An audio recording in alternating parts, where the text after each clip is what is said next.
யோசேப்பை குறித்து ஆண்டவர் பெரிய வாக்கு பண்ணியிருந்தார். நான் உன்னை உயர்த்த போறேன்பான்ட்டார். உன் குடும்பத்திலேயே உன்னை தலை சிறந்தவனாக, உன்னை அதிபதியாக, உன்னை தலைவனாக, உன் தாய் தகப்பனு கூட உன்னை வணங்குற அளவுக்கு நான் உன்னை உயர்த்த போறேன்ட்டார்.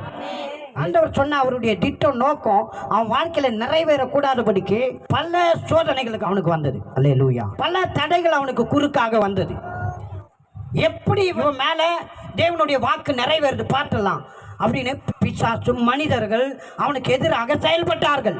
நான் சொல்றேன், 1000 பேர் உங்களுக்கு எதிராக செயல்பட்டா கூட நீங்க அவரோடு இருந்தீங்கன்னா அந்த செயல் எல்லாம் ஒன்றுமில்லாமல் ஆயிடும். இதுதான் ரகசியமே. அவர் வாக்கை நம்ம என்ன பண்றது இல்லை, மதிக்கிறது இல்லை, அதை பெருசா பார்க்கறது இல்லை.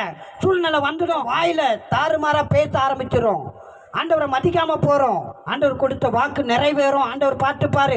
யார் என்ன பிரச்சனை பண்ணாலும், எது நடந்தாலும், என்னதான் வறட்சி வேதனை வந்தாலும் அவர் சொன்னதை பிடிச்சுப்போம் அப்படின்னு இருக்கணுமா? யோசிப்ப அப்படி இருந்தான். கர்த்தரை அவன் மதித்தான், கர்த்தர் வார்த்தையை பிடிச்சுக்கிட்டான். அவனுக்கு எதிராக 1000 எழுப்பியது. ஆனா அவன் இருதயத்தை பாதிக்க முடியல, அவனுக்குள்ள இருக்கிற நம்பிக்கையை பாதிக்க முடியல, அவனுக்குள்ள இருக்கிற விசுவாசத்தை அந்த ஆயுதங்கள் பாதிக்க முடியல. இப்படி எத்தனை பேர் இருக்க போறீங்க? அப்படிப்பட்டவர்கள் தேவ மகிமையை பார்ப்பீங்க.